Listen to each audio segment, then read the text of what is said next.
At the mafia boss's hideout, Jana fought her way through the guards with fierce determination. The battle reached its peak when her husband, Dart, burst in and knocked down a thug who tried to strike her from behind. Relieved yet urgent, Jana demanded to know where their daughter was. A mother's fight had only just begun. This is Jana Endoro. The scene then shifts to several weeks earlier. Jana had left her daughter, Dia, with a nearby babysitter. As she was leaving, the babysitter's husband casually asked about Dart, and she replied that he had gone to work that morning. At that time, Dart was on a boat sorting cargo. Without warning, he hurled a rope at another worker, sparking a fight. The boat owner broke it up and warned that anyone causing trouble would be fired. Rather than stay, Dart walked away from the job in frustration. Meanwhile, Jana began her shift at work, chatting with a colleague. It was clear she was the sole provider for their family, as Dart was unemployed and often spent his days drinking and gambling. That same day, he was gambling again when a car pulled up. Spotting two loan sharks, Jaman and Seti, he hid. They briefly caught him but let him go after he promised to pay soon. That night, Dart checked the lottery results on his phone and discovered he had lost. When Jana brought him cake, he dismissed it as stale. Annoyed by his losses, he demanded money to go drinking, and she watched helplessly as he left. He gambled again and lost, then begged the shop owner for a loan. The man refused at first but eventually handed him a small amount, far less than he wanted. The next morning, Dart tried to get his old job back, but the boat owner refused. Sitting in frustration, he was approached by a man named Pang, who warned him about crossing loan sharks and offered him work under his boss, Paradom.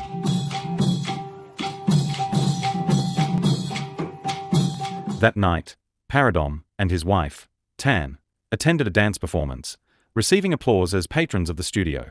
The following day, Dart demanded money from Jana.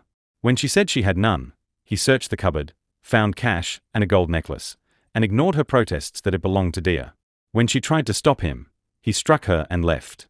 Later, Seti came to the gambling spot looking for Dart. The shop owner claimed he had not seen him, but moments later, Dart slipped in through the back.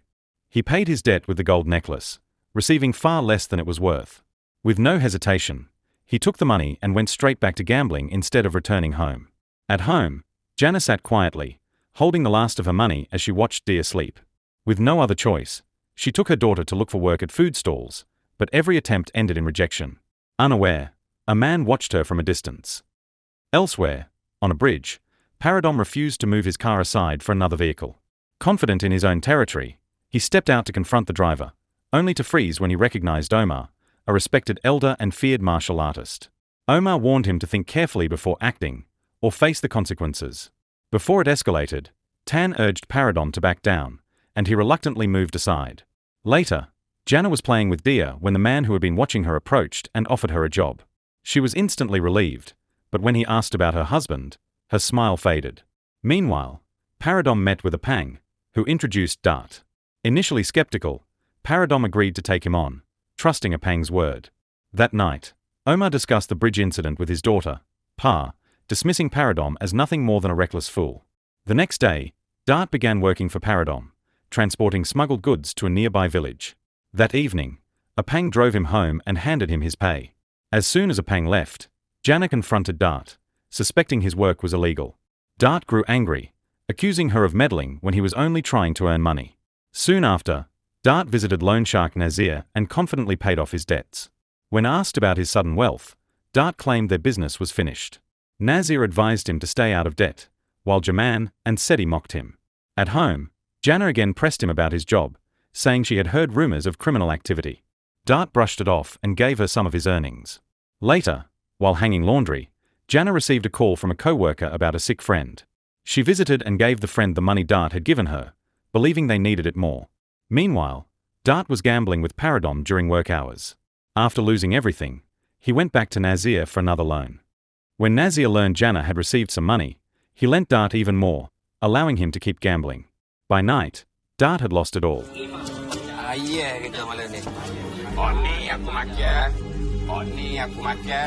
Returning home in a foul mood, he took his anger out on Jana. The next day, during a meal, he demanded the money he had given her. Shaken, Jana admitted she had given it to her sick friend. Enraged, Dart overturned the food and dragged her out to retrieve it. On the way, she resisted, but he struck her repeatedly. At the riverbank, She fought back, accusing him of neglecting Dia and abandoning his duties as a father. Her defiance only fueled his rage. He hit her hard enough to knock her into the river, leaving her unconscious.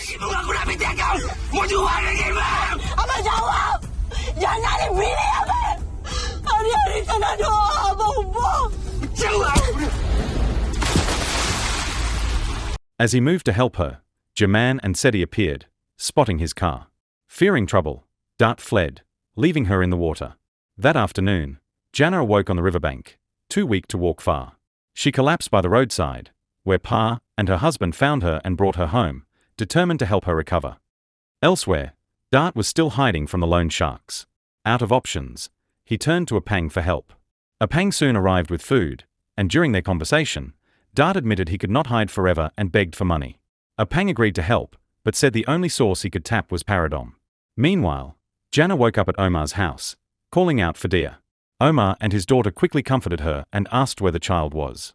Jana could only remember leaving Dia with a babysitter, who was now also searching for her. On his way home, Apang crossed paths with Jaman and Seti, still hunting for Dart. Knowing their reputation, he stood his ground, and a violent fight broke out.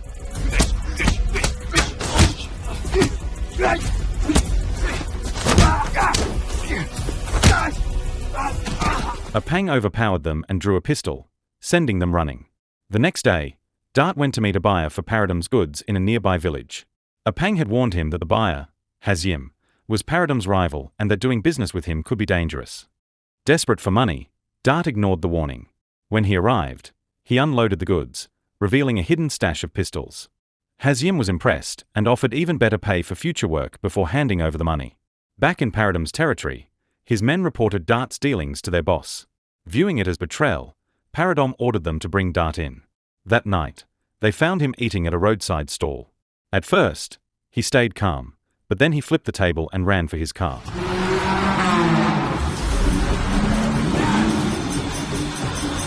A chase tore through city streets until traffic forced Paradom's men to stop, giving Dart the chance to flee into the forest and abandon his vehicle. Meanwhile, at Omar's house, the healing ritual began. Guided by a dancer, Jana moved to the rhythm of the music. With each step, her strength returned and her memories began to surface. By the end, she was moving with energy and precision.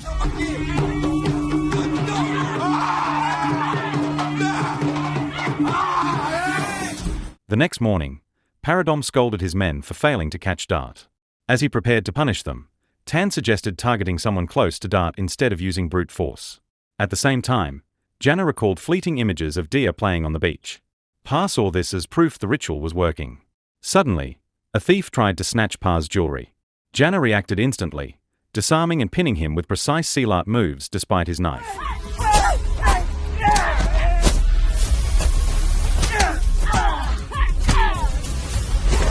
Pa stopped her before she could strike again. When they returned, Omar was waiting.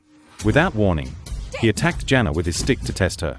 She blocked every strike with ease, revealing that she had been trained in silat since childhood and that the ritual had restored her skills. Elsewhere, the babysitter caring for Dia was approached by Paradom's men, posing as salesmen. When she went inside to get money, they grabbed Dia and drove off. Pregnant and unable to fight them, she could only watch in shock. Moments later, Pa received her call with the devastating news. Dia was now in the hands of the very people Jana feared most. That night, Paradom spoke with Tan, who asked him to assign more guards to watch the little girl. He agreed, but his attention shifted when he spotted Apang leaving after checking in with his men. Meanwhile, Jana, in tears, begged Omar to help her find her daughter. He agreed, but insisted she do something first. The next morning, she resumed her silat training, relearning moves she had once mastered but forgotten.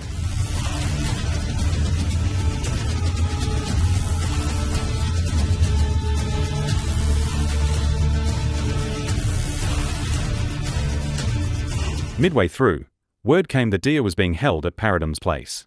Omar handed her his prized motorcycle, urging her to bring the child home. Elsewhere, Dart sat in deep thought, recalling the happy days when he and Jana were newly married and raising Dia together. The memories pushed him to make a choice. It was time to make things right. It was then revealed that Omar had once been close friends with Paradom's father. They had smuggled goods together and evaded police until greed led Paradom's father to Thailand, where he made enemies in the local mafia and was killed. Paradom blamed Omar for abandoning him, but Omar explained he had no influence outside the country. Not long after, Jana arrived at Paradom's lumber processing site. At first, it seemed deserted, but workers soon surrounded her. She fought them off with her restored silat skills, using whatever objects were within reach. More attackers came, but she refused to give ground. Soon, she faced a group of Paradom's men who were also searching for Dart. Fueled by anger, she struck until they were all unconscious. One tried to attack her from behind, but Dart arrived just in time to stop him. Once reunited, Jana immediately asked about Dia. Dart told her she was at Paradom's main base. Without hesitation, Jana sped off on the motorcycle, with Dart following in a car. At the same time, Tan was on the phone arranging the trafficking of several children. She decided to keep Dia there for now and took her upstairs. When Jana reached the base, a guard blocked her path. The fight was fierce, but she defeated him and forced her way inside.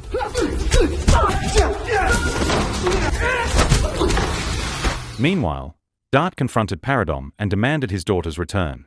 Paradom's men beat him while Paradom joined in. Before they could finish him, Jana stormed in and pulled him to safety. Paradom ordered his men to kill them. Jana tore through the attackers, calling out Paradom's name with every strike. When they were down, Paradom stepped forward to fight her himself. Even unarmed, she blocked his blows, disarmed him, and struck hard enough to weaken him. As she prepared to end it, Tan appeared, demanding to fight. Their battle was evenly matched at first, but fatigue began to slow Jana.